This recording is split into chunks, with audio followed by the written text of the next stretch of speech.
নিবাসীরা মক্কার কাফেরেরা আল্লাহর নবীকে কত কষ্ট দিয়েছে। আরে যে নবীর ওসিলায় আল্লাহ আমাদের শান্তি দিয়েছে, যে নবীর ওসিলায় ইসলাম ঘরে পৌঁছেছে, যে নবীর ওসিলায় আল্লাহ আমাদের মুসলমান করেছে, যে নবীর ওসিলায় আল্লাহ আমাদের পরকালেও শান্তি দেবে, যে রাসূলুল্লাহর ওসিলায় আল্লাহ আমাদের দয়ার জান্নাত দান করবে। আর একটু জোরে হয় না, আর একটু বড় খুলে হয় না। নবী আমার যখন দুনিয়ায় এসেছিলেন অন্ধকার ছিল, জাহেলিয়াত পৃথিবীতে ছিল, জাহেলিয়াত।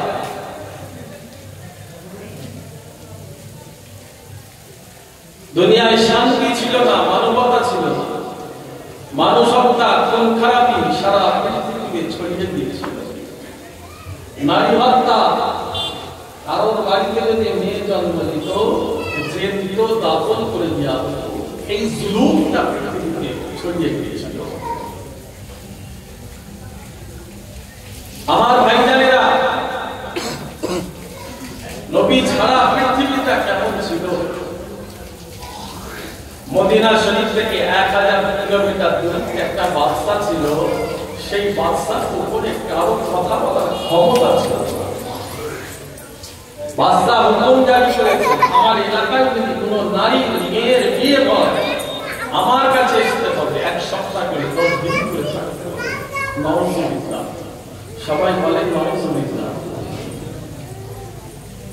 সবাই খুশি না বেজা? কতজন অখুশি একটু হাত তোলা যাবে? কতজন খুশি আছেন একটু হাত তোলে? তকবীর নারে তকবীর। আপনারা যে বসেছেন এই আওয়াজটা একটু বাইরে যান, বলে ভুলে যান, তকবীর নারে তকবীর।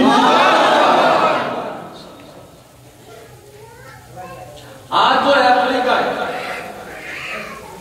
চীন দেশে ওই দেশের মানুষরা বাজার থেকে কুকুর কিনে দিয়ে খায়, শুকর কিনে দিয়ে খায়, বিষাক্ত সাপ বাজার থেকে কিনে দিয়ে খায়।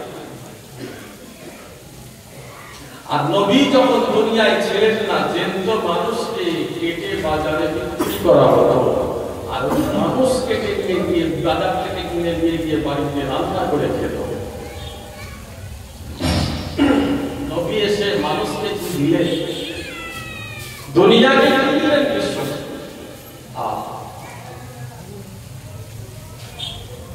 অনেক কষ্ট করেছে।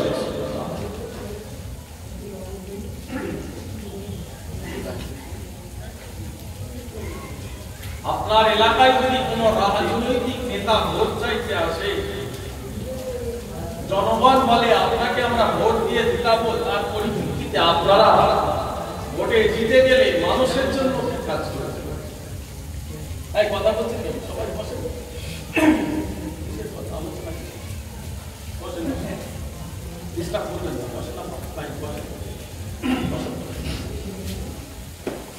আমার ভাইজানেরা,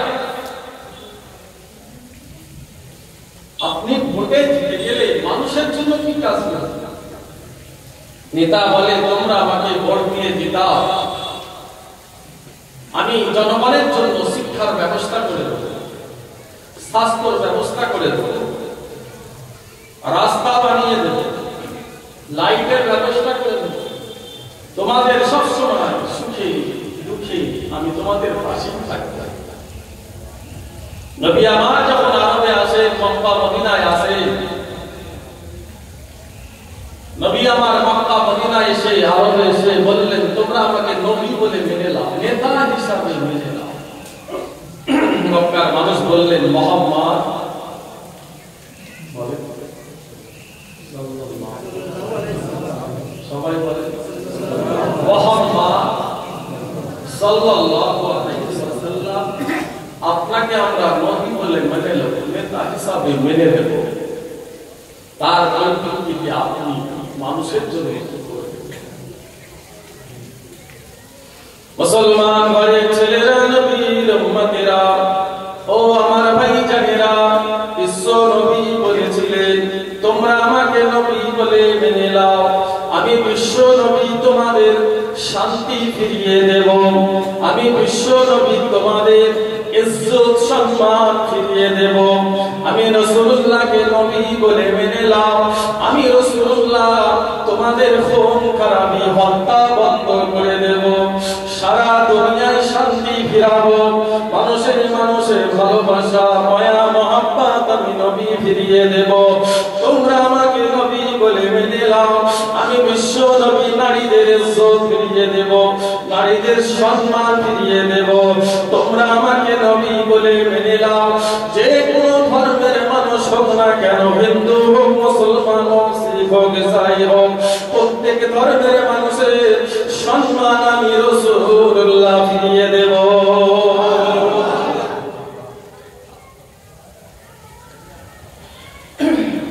হত্যা বন্ধ করবে, খুন খারাপি বন্ধ করবে, মানুষের ভালোবাসা আমি নবী ফিরিয়ে দেব। যে কোনো ধর্মের মানুষ হোক আমি নবী সম্মানে ইজ্জত রাখবো। জোরে বলে আর একটু জোরে বলে। নারীদের ইজ্জত দেব, নারীদের হত্যা বন্ধ করে দেব, এতিমের হক আমি নবী বুঝিয়ে দেব। প্রত্যেক মানুষের সম্মান অধিকার আমি নবী ফিরাবো। জোরে বলো না আর একটু জোরে বলো। ও নবীর উম্মতেরা, ও আমার ভাইজানেরা, এই কথা শুনে হযরত আবু বকর সিদ্দিক বিশ্ব নবীকে নবী বলে মেনে নিলেন। ভাইজান, হযরত আবু বকর সিদ্দিকের ইজ্জত রাসূলুল্লাহ ফিরিয়ে দিলেন। হযরত আবু বকরকে নবী আমার সিদ্দিকে আকবর করে দিলেন। হযরত আবু বকরকে নবী আমার আরবের প্রেসিডেন্ট বানিয়ে দিলেন। ভাইজান, এই কথা শুনে হযরত ওমর ফারুক নবীকে নবী বলে মেনে নিলেন। হযরত ওমরের ইজ্জত নবী আমার ফিরিয়ে দিলেন। হযরত ওমরকে নবী আমার করে দিলেন খলিফাতুল মুসলিমিন, আমিরুল মুমিনিন বানিয়ে দিলেন। হযরত ওমরকে নবী আমার মুসলমান জাহানের আমির খলিফা বানিয়ে দিলেন। ভাইজান, হযরত ওমরকে নবী আমার আরবের প্রেসিডেন্ট করে দিলেন। ভাইজান, ও আমার ভাইজান, হযরত আলী ছিলেন গরীব। হযরত আলীর ইজ্জত ছিল না আরবে, মক্কা মদিনা শরীফে আলীর ইজ্জত ছিল না। সেই আলী আমার নবীকে নবী বলে মেনে নিলেন, ঈমানের কালেমা বললেন, মুসলমান হয়ে গেলেন।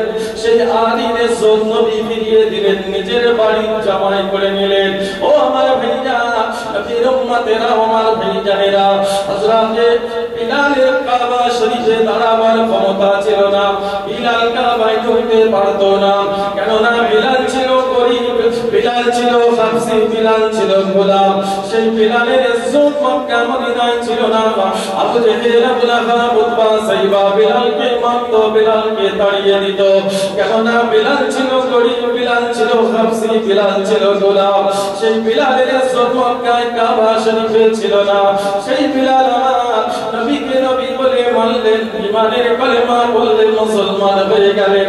সেই বিলালের ইজ্জত নবী আমার ফিরিয়ে দিলেন। ভাইজান, যে বিলালের কাবা শরীফে ইজ্জত ছিল না, সেই বিলালের হাত ধরে নবী আমার কাবা শরীফের মুয়াজ্জিন করে দিলেন।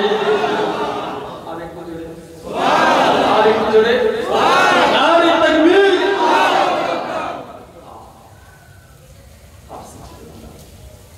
হযরত বিলাল গোলাম নিচু জাতের মানুষ। আবু জেহেল, আবু লাহাব, উতবা, সাইবা এরা তো পাওয়ারে আছে, এরা মক্কার পাওয়ারে আছে, ক্ষমতায় আছে। প্রেসিডেন্ট ও ফকির ও ছোট জাতের মানুষ। বিলাল গরীব, হাবশী, কালো, ওদের কাবা শরীফে না আসে, সম্মান ছিল না, গরীবের সম্মান ছিল না, নিজ জাতি মানুষের সম্মান ছিল না। নবী আমার ক্ষমতায় এসে গরীবের সম্মান ফিরিয়ে দিলেন, মানুষের অধিকার ফিরিয়ে দিলেন। রাসূল ক্ষমতায় এসে মানুষের ইজ্জত রাসূল ফিরিয়ে দিলেন। জোরে বলো না।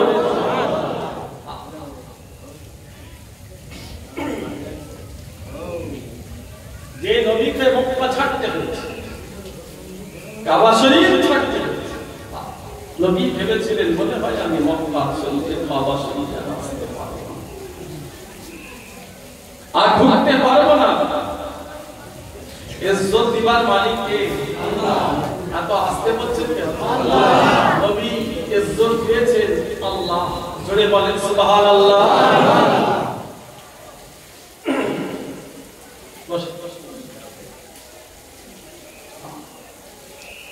ইসলাম জাহানের প্রেসিডেন্ট, যে নবীর ওসিলায় কোরআনের কানুন ইসলাম দেশে আল্লাহ করিয়ে দিয়েছে। জোরে বলো না।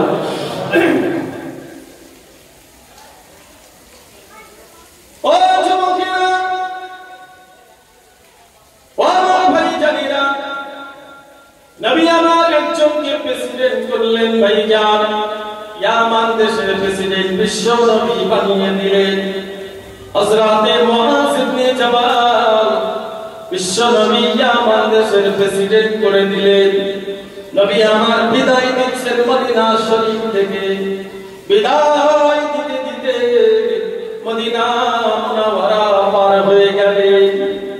হযরতে মুআজ ইবনে জাবালকে নবী আমার বলছে, ও মুআজ ইবনে জাবাল, আমি বিশ্ব নবী প্রেসিডেন্ট করে দিলাম ইয়ামান দেশের, তোমাকে শাসক হিসাবে ক্ষমতা দিয়ে ইয়ামানে পাঠিয়ে দিলাম।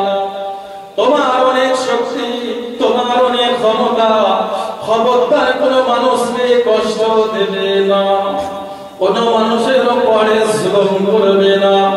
কেননা আমি নবী তোমাকে অনেক ক্ষমতা দিলাম, আমি নবী তোমাকে অনেক শক্তি দিলাম। এই ক্ষমতা শক্তি লাগিয়ে কোনো মানুষের উপরে জুলুম করবে না। এই কথা বলতে বলতে ভাইজান নবী আমার মদিনা মুনাওয়ারা পার হয়ে গেলেন। হাজার হাজার সাহাবারা আছে। বিশ্ব নবী বললেন, মুআজ, তুমি যখন মদিনা শরীফে ফিরে আসবে, ইয়ামান থেকে যখন মদিনা শরীফে ফিরে আসবে, তোমার সঙ্গে তোমার নবীরা জিন্দা দেখা হবে না। তুমি যখন ইয়ামান থেকে মদিনা শরীফে ফিরে আসবে, আমি বিশ্ব নবী ইন্তেকাল হয়ে যাব, আমি রাসূলুল্লাহ কবরে শুয়ে থাকব, রওজায় শুয়ে থাকব। তুমি যখন ইয়ামান থেকে মদিনা শরীফে আসবে, তোমার সঙ্গে তোমার নবীরা দেখা হবে না। এই কথা যখন শুনলেন ভাইজান হযরতে মুআজ ইবনে জাবাল আল্লাহর নবীর কদমটা জড়িয়ে ধরলেন। ইয়া রাসূলুল্লাহ, হাবিবাল্লাহ, হুজুর এই কথা আপনি আর বলবেন না। আমি মুআজ ইবনে জাবাল হুজুর প্রেসিডেন্ট হতে চাই না, ক্ষমতা নিতে চাই না। ইয়া রাসূলুল্লাহ, আমি আপনাকে ছেড়ে যাব না, আমি মদিনা ছেড়ে যাব না।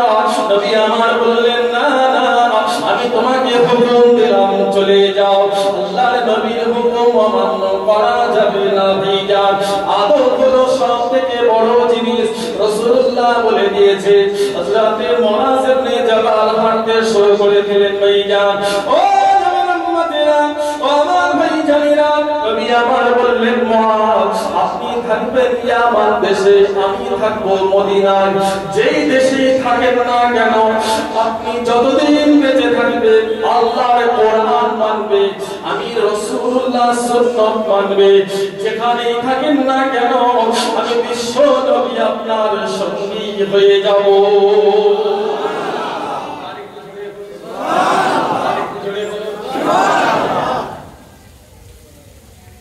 আপনি যেই দেশেই থাকেন, আমরা আছি ভারতবর্ষে, আমরা আছি হিন্দুস্তান, বাংলায়। রাসূল বললেন, মুআজ, তুমি যেই দেশেই থাকো, যেখানেই থাকো, কোরআন মানবে, রাসূলের সুন্নাত মানবে।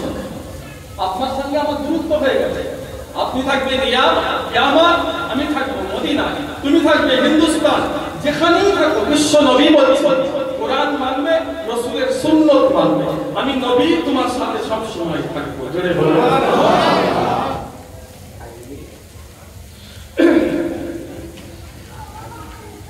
কোরআন মেনেছে, রাসূলের সুন্নাত মেনেছে। ইসলাম ওয়ালারা কোরআন মেনেছে, রাসূলের সুন্নাত মেনেছে। ইসলাম দেশের ইজ্জত বেশি না কম? এই কথা বলেন না? আরবের ইজ্জত বেশি না কম? দুবাই, কাতার, দোহা, শারজাহ, ইরান, কুয়েত, আবুধাবি, এই সমস্ত ইসলাম দেশের এখন ইজ্জত বেশি না কম? কোরআন মেনেছে, নবীর সুন্নত মেনেছে, আল্লাহ বাদশাহী সম্মান দান করেছে। না গেলে বুঝতে পারবে না, লাইফটা বদলে যাবে। কোন বাপ যদি একটা ছেলেকে দুবাইয়ে পাঠাতে পারে, ইসলামের দেশে পাঠাতে পারে, লাইফটা বদলে যাবে। 2 বছর যদি একটা যুবক ওই সমস্ত দেশ থেকে কাটিয়ে আসতে পারে, লাইফটা বদলে যাবে। ইসলাম আছে, রাসূলের সুন্নাত আছে, জোরে বলুন সুবহানাল্লাহ। জান চলে যাবে নামাজ ছাড়ে না। দুবাই এয়ারপোর্টটা যদি দেখেন, সিনাটা চওড়া হয়ে যাবে, নিজেকে চিনতে পারবেন মুসলমান। এই ভারতবর্ষে বসে চিনতে পারবেন না। আপনি নিজেকে চিনতে গেলে ইসলাম দেশে চিনতে যেতে হবে যে আল্লাহ মুসলমানদের কি ইজ্জতটা দিয়েছে। আমি কদিন আগে বাংলাদেশে ছিলাম। এখন বর্তমানে আমাদের সকলের বয়োজ্যেষ্ঠ কি, আমাদের সকলের এখন অভিভাবক, ভারতবর্ষ, বাংলা, কোটি কোটি মুরিদদের যিনি এখন মুরব্বী, আমাদের সকলের কিবলা বাজার আল্লামা আব্দুল্লাহ মারুফ সকলের দোয়া করে হুজুর কিবলার জন্য। হুজুর এখন আছে, আজকে আছে না বরিশালে, কুমিল্লা থেকে গাড়ি ছেড়ে আজকে বরিশালে চলে। জেলায় 2 করে 3 করে প্রোগ্রাম, মাদ্রাসা আছে, হুজুর কিবলার মসজিদ, খানকা শরীফ আছে। এখানে যেমন আপনি দাদা হুজুর কিবলার কোটি কোটি মুরিদ থেকে ওখানে সে মুজাদ্দিদ জামানের কোটি কোটি মুরিদ আছে, জোরে বলেন সুবহানাল্লাহ।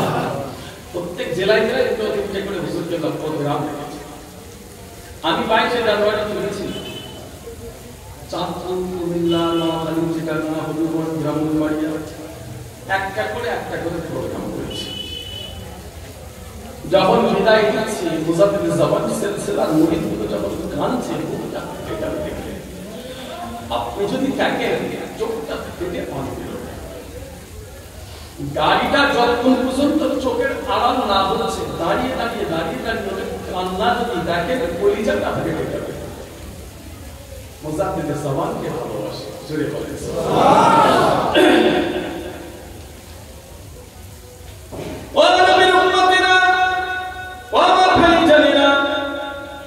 হযরত মুজাদ্দিদ আল-ফিসানি সিরহিন্দি রাহমাতুল্লাহ আলাইহি হুজুর আমার মুরিদদের বললেন, ও আমার মুরিদ ভক্তরা, আমি রাসূলুল্লাহ একটা সুন্নাত জীবনে ছাড়ি না। ওটা বসা, চলাফেরা, খাওয়া দাওয়া, আমি রাসূলুল্লাহর প্রত্যেকটা সুন্নাত মেনে চলেছি। আমি আমার জীবনে কোনদিন বিশ্ব নবীর একটাও সুন্নাত ছাড়ি না। তবে আমার জীবনে একটা বড় আশা, এই আশা কি পূরণ হবে আমার জানা নাই। ও নবীর উম্মতেরা, হুজুরের মুরিদরা বললেন, হুজুর আপনার জীবনে কি আশা?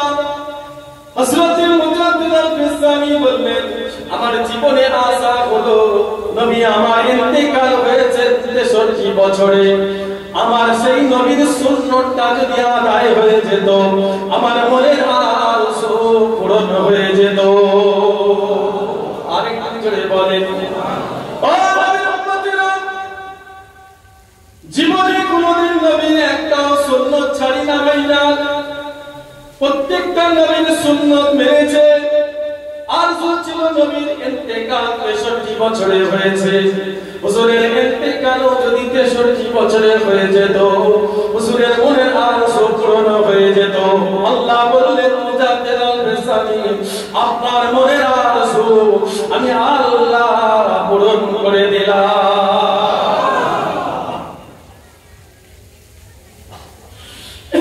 ইন্তেকাল হয়েছিলেন 63 বছরে।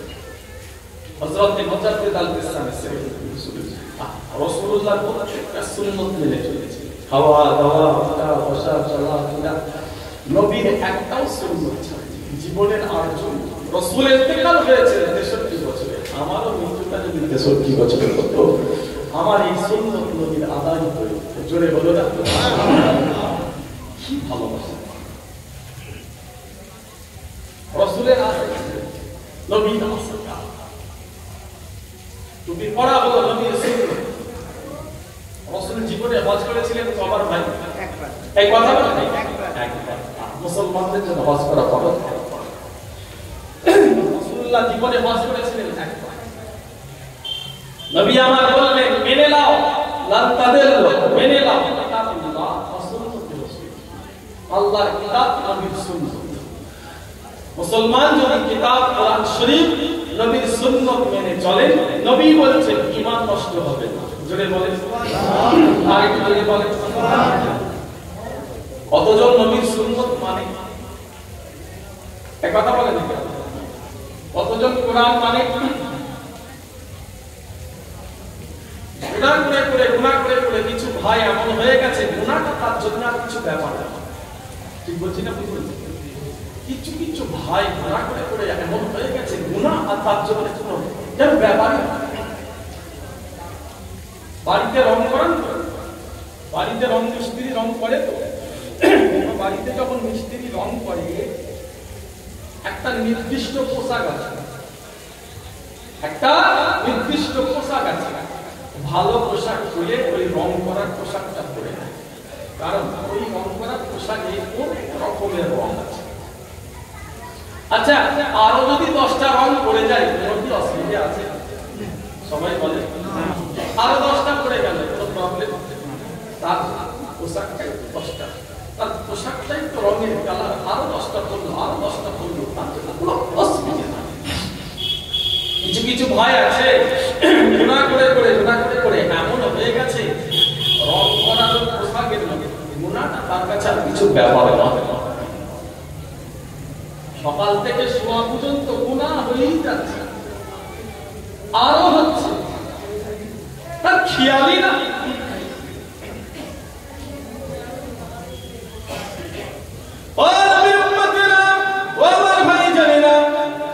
আম্মা জান হযরত খাদিজা রাসূলুল্লাহকে বললেন, ইয়া রাসূলুল্লাহ, হাবিবাল্লাহ, চারটি জিনিস আমি খাদিজাকে বড্ড বেশি ভালো লেগেছে। ইয়া রাসূলুল্লাহ, হাবিবাল্লাহ, আপনার চারটি জিনিস আমাকে বড্ড বেশি ভালো লেগেছে। নবী আমার বললেন, খাদিজা, কোন চারটি জিনিস আমার ভালো লেগেছে? আম্মা জান খাদিজা নবীকে বললেন, ইয়া রাসূলুল্লাহ, হাবিবাল্লাহ, এক নাম্বার আপনি ওয়াদার খিলাফ করেন না, 2 নাম্বার আমানতের মাল খেয়ানত করেন না, 3 নাম্বার গরীব অসহায় ফকির যদি আপনার কাছে আসে আমি খাদিজা কোনদিন তাকে ফিরাতে দেখি না। ইয়া রাসূলুল্লাহ, হাবিবাল্লাহ, 4 নাম্বার আত্মীয়র সঙ্গে সম্পর্ক বিচ্ছিন্ন করেন না। এই 4টে জিনিস আমি খাদিজাকে বড্ড বেশি ভালো লেগেছে। জোরে বলে, আর একটু জোরে বলে।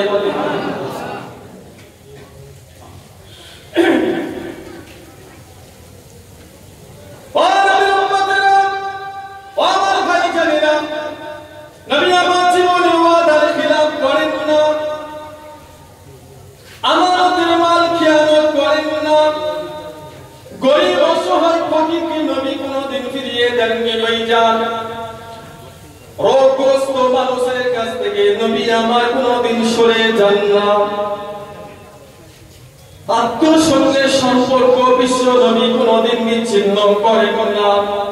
এটা খাদিজাকে বড্ড বেশি ভালো লেগে গেছে। ইয়া রাসূলুল্লাহ, হাবিবাল্লাহ, এই 4টি জিনিস আমি খাদিজাকে বড্ড বেশি ভালো লেগেছে, তাই আমি খাদিজা আপনাকে বেশক নবী হিসাবে মেনে নিলাম।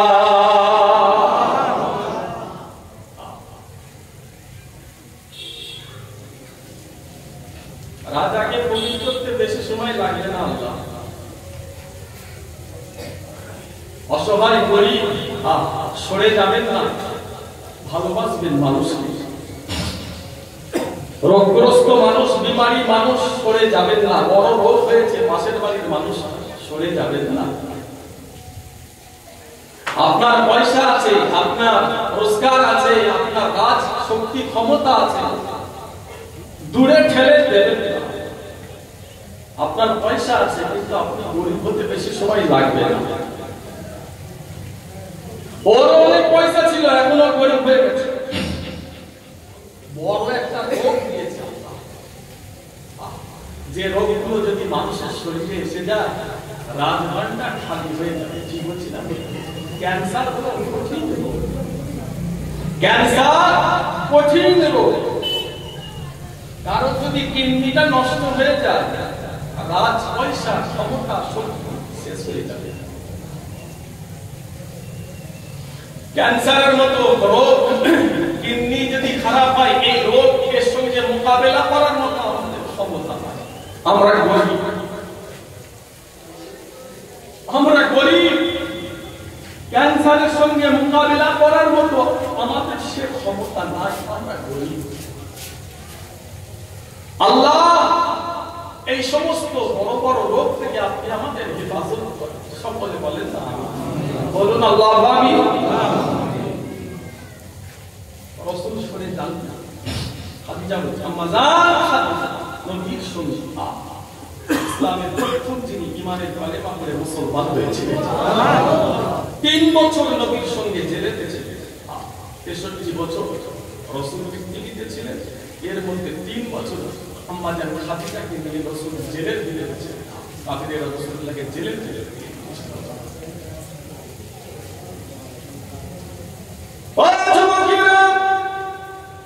নবীর উম্মতেরা ও আমার ভাইজানেরা, হযরত ওয়াইস কুরুনি নবীকে ভালোবাসতেন ভাইজান, রাসূলুল্লাহকে বড় প্যার করতেন। কিন্তু বিশ্ব নবীর চাঁদ মুখখানা জিন্দা হুজুরের কোনোদিন দেখা হয় না। জীবনে হুজুরের বড় আশা আল্লাহর নবীর চাঁদ মুখখানা দেখবে, কিন্তু নবীর চাঁদ মুখখানা জিন্দা হুজুরের কোনোদিন দেখা নসিব হয় না। কেননা হুজুরের আম্মা জানের জান বড় খারাপ, সব সময় মা জননী বিছানায় পড়ে থাকতেন।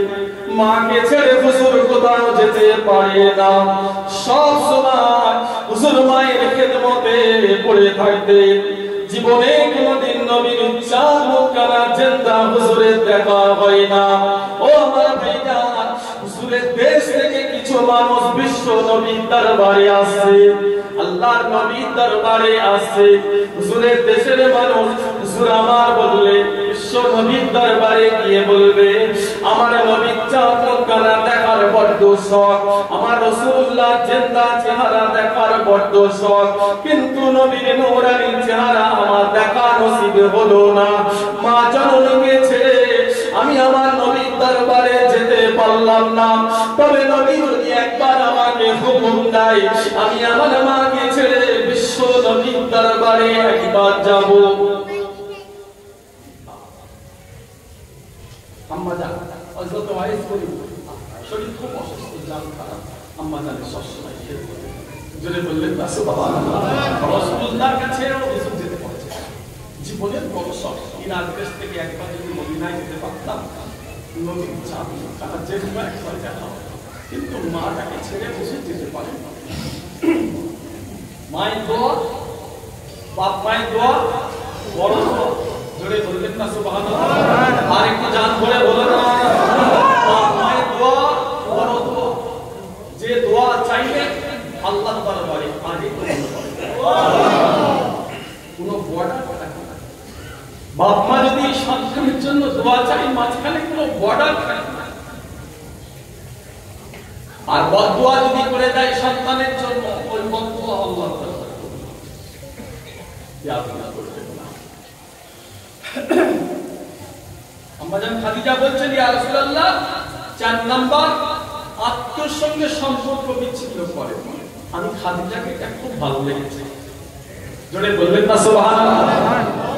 বাপ মায়ের সাথে সম্পর্ক বিচ্ছিন্ন করবেন না, ভাই বোনের সাথে সম্পর্ক বিচ্ছিন্ন করবেন না। ইসলামের বাগানে এসেছেন কিছু হাসিল করে বাড়ি দিয়ে যাবেন।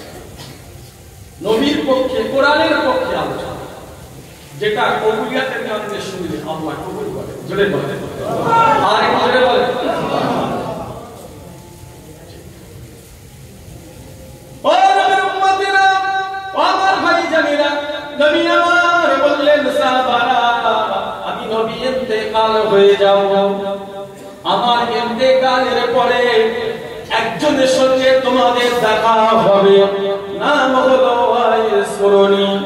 পয়সে থেকে দোয়া চাইবে, পয়সে দোয়া চাইবে, পয়সে দোয়া আল্লাহর দরবারে কবুল হয়ে যাবে।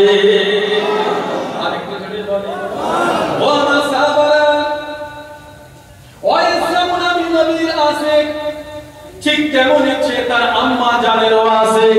মায়ের খেদমত এত করেছে, আল্লাহ খুশি হয়ে গেছে। পয়সের সঙ্গে যদি তোমাদের দেখা হয়, সাক্ষাৎ হয়, পয়সে থেকে দোয়া নেবে, পয়সে দোয়া চাইবে, পয়সে দোয়া আল্লাহ দরবারে কবুল হয়ে যাবে। এই কথা বলার পরে ভাইজান কিছুদিন পরে নবী আমার ইন্তেকাল করলেন।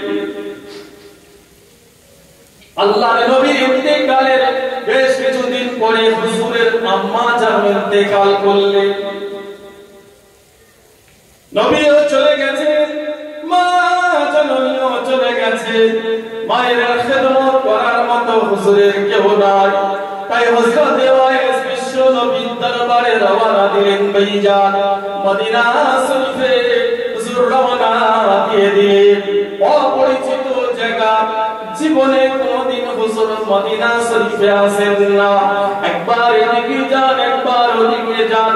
হযরতে ওমর ছুটে আসে, আপনার নাম কি, আপনার পরিচয় কি?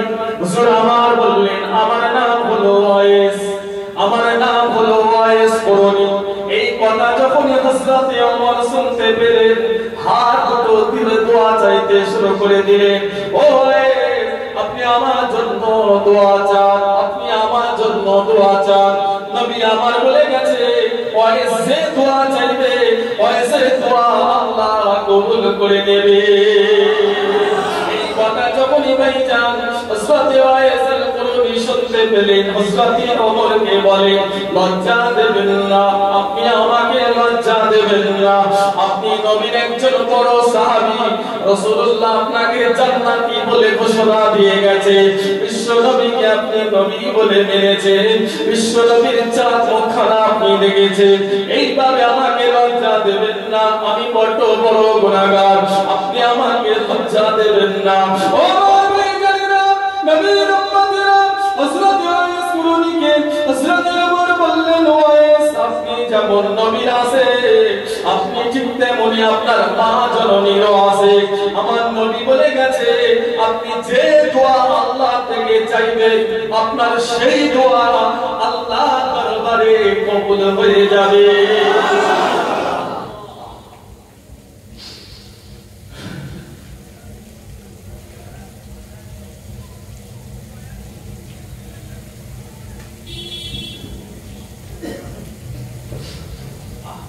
আপনাদের আছে বাড়িতে জান্নাত আছে, এই কথা শুনছো? তোমাদের জান্নাত বাড়িতে আছে, আব্বা জান আম্মা জান আছে, ভুল করবেন না। বুকটা কেটে যাচ্ছে, তাই তো? আমার তো মা নাই, আমার আম্মা জান নাই। আম্মা জান দোয়া চাইলে সন্তান আল্লাহ কবুল করে দেয়। জোরে বলেন সুবহানাল্লাহ। বাপ মায়ের দোয়া আল্লাহ দরবারে কবুল হয়। বাপ মায়ের আছে। কিছু কিছু ভাই আছে দাম থাকতে দামের কদর বোঝে না। স্ত্রী খুব আপন, বাপ মা আপন হয়। বাপ মা